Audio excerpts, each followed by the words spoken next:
Thank you so much, Herman Manyora, for asking your viewers to share a video about who they think will be the next Kenya's president. And I want to share that I think it's Raila Odinga because of his track record and also because he would pass a litmus test when it comes to integrity.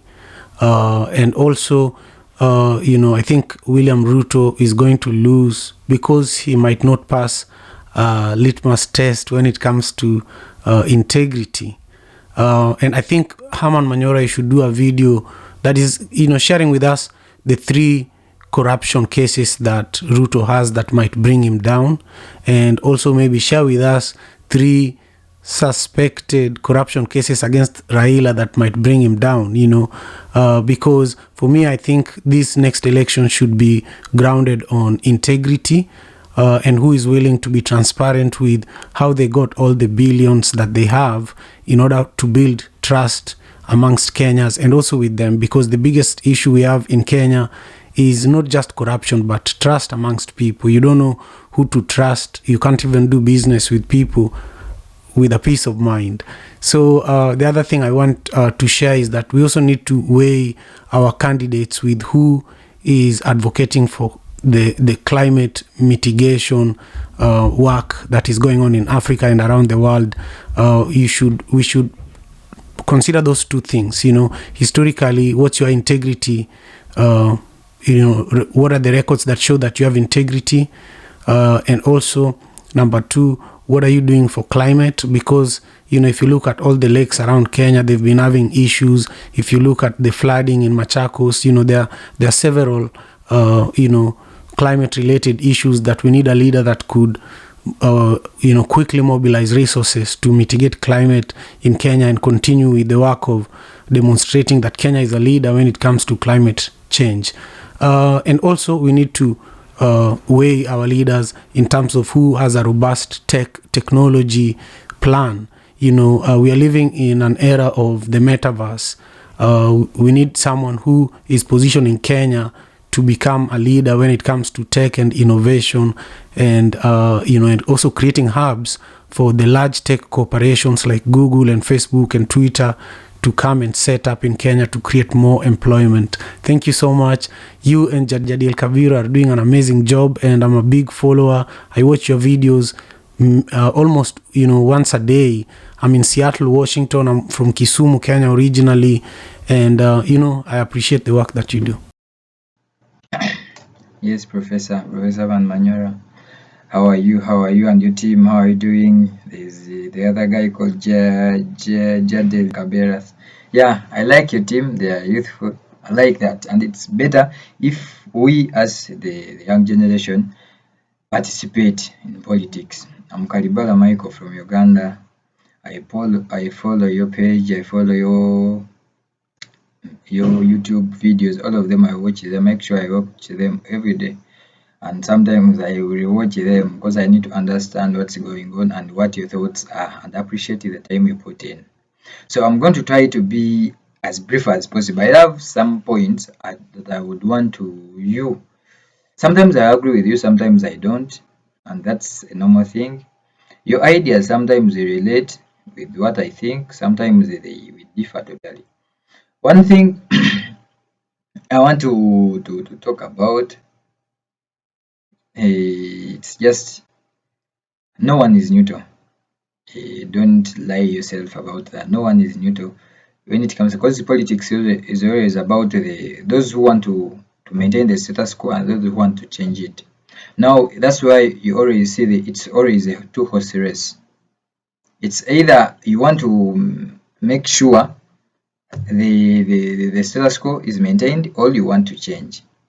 The only way a status quo can be changed is through a revolution, and a revolution, the way things are going, Ruto is determined to give you one. The way I see things and the way he's moving at that the pace is moving, he's willing to give them one. That's why they are very, very, very now they are very worried about him. I don't know. Yeah, another thing I want to talk about that specific, and I don't know, I think the way I see you talk about Ruto, I think why these guys even came together, because it was impossible. It looked very, very impossible for them to come together.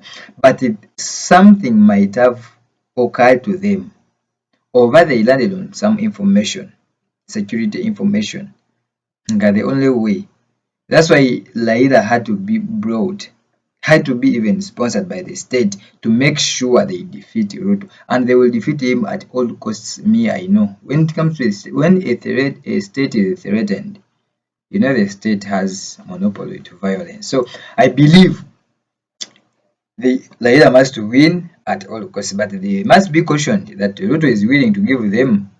Ruto is willing to give them a revolution if it warrants that. They must be cautioned about it. Another thing, if possible, maybe you tell us why. Me coming from Uganda, I think I have some little information and over insights, about the connection between Museveni and Ruto. Maybe that's the scare they had, and they had more information. The security, the government has more information than individuals. So maybe that's the point. But the challenge is they can't tell it to the people. No one will listen. Of course, no one will listen. So the only way is to defeat him through an election. So that one aside, another issue is about Mudavadi. It was a shocker, but me, when I saw Malala, I knew. These politicians don't speak for themselves. They are always, doing bargaining for their bosses. When I saw Malala doing this and that, running around, I knew. Because those leaders always want to be the elected. When you see him risking to that extent, that just he has something, has some backing. So another thing I want to talk about, Mudavadi, I think will go up to the ballot, because it works more that way for Ruto and Mudavadi, because it will help Mudavadi clean his house, his backyard, and it will help Ruto not to betray the Mount Kenya, because he can't deprive them of the running mate. If he does so, that support, I think, will go away. They will change automatically, and they think they have invested so much in him, so they will feel betrayed. So the only way they can do this is if Musalia goes his way to the ballot, Ruto goes, they force a rerun. When they force a rerun, they negotiate. Then maybe they negotiate some positions in the cabinet, and I think they can share the cake. So another thing, I think Jimmy Wanjigi, Miguna, they are all going to affect Laila's team. I don't know if they have already seen it or whether they did it deliberately. I don't understand, but I believe they are going to affect the Laila team. If possible, they would have dealt with it as soon as possible in a very, very critical manner, and looking at the political implications in that.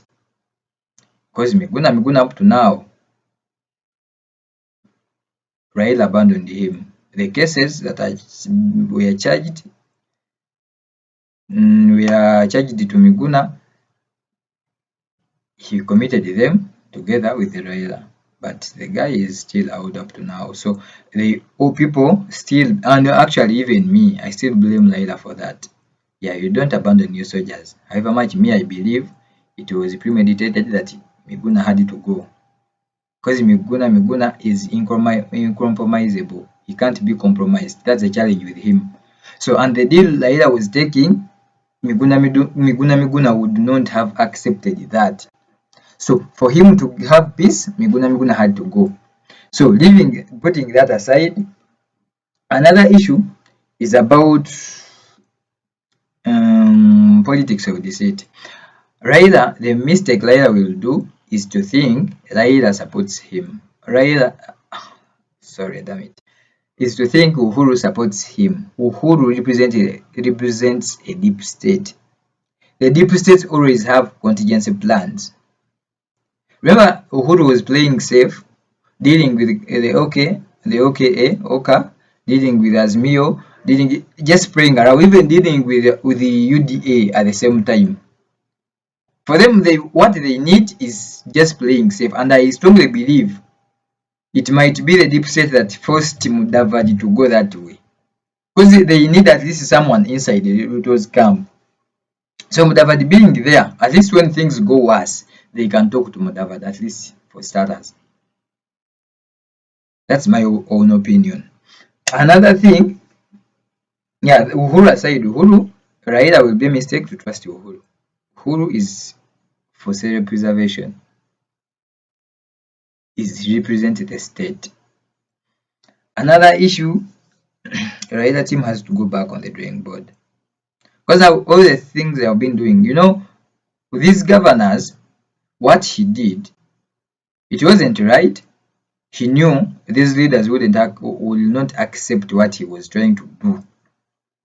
He was trying to uproot them from their own backyards, from their own constituencies, and no politician can allow that.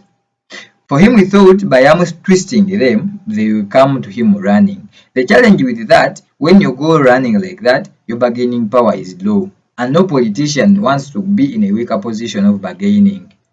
So I think that was the first challenge he got. So there are so many issues we can talk about because politics and you talk about so many things. But me, what I disagree with you is the deep state. The deep state is real, and it's always underground. You will never know that this one is a deep state. This is what they call a kitchen cabinet. You talk about things in the cabinet, they go back, they change it. So even the president might be just a member of that deep state. So what those guys should be aware of, Ruto is willing to give them a revolution if it warrants, if it reaches to that extent. Because the way I see him is very determined. And the challenge with Laila is not the Laila we used to know. That's the challenge. The Laila is a state project. I know you don't want to agree that. Then the challenge with that comes with a baggage. And actually sometimes I think Laila was just conned by Uhuru. They knew Ruto will never be voted if they go the way they were going. And they crafted a plan to do. Sometimes I think that because the way things they are doing, the message they are doing now, why are they bothering with this political part amendment bill, BBI, all the drama for nothing? Even if they go through, the impact will be minimal, and they will actually not help Raila to win. The only thing that will help Raila is to make sure the state is calm, the country is calm, the economy, at least you sweeten the country at some point. The way they were starting to open up roads, doing what? Anyway, I can talk about politics all the time. Professor, I thank you for the good work you're doing. I'm Robert. And now, in a quick reminder of my fellow Kenyans, Ruto is now a finished man. He is under a strategic danger, and he is now on a suicide bomber together with Musalia Mudavadi. Musalia Mudavadi will never be relevant beyond 2022. He just committed political suicide, and he will never be relevant in Kenyan politics. See now the calculation between Western Kenya. Western Kenya is locked.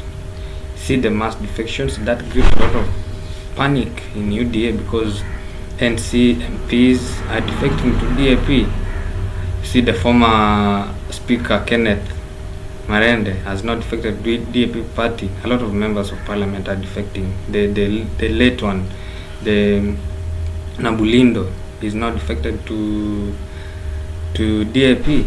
Savula, one of them, and even leaking some information in Space FM that was a secret.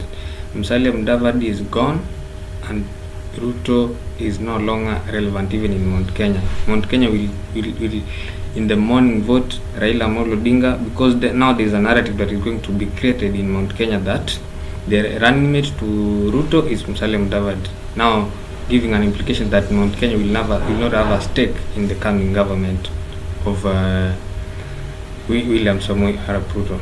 And now there's a game changer that now Baba is now going on to the ground, and the MPs are now being pumped up now to go to the ground to campaign for Baba. And now that our president will be coming up to give the reason and the detailed information on why the fallout came and what happened, that now they fall out from each other. And now probably I think the politics is now taking shape, and the strategy that I think the deputy president is putting in place is also now trying to lock out or kick out the allies that have been giving him a bad name. For example, kicking out Dennis Itumbi and bringing in a new head of communications. Yeah, and branding is now whole campaign team, and I think more is to come.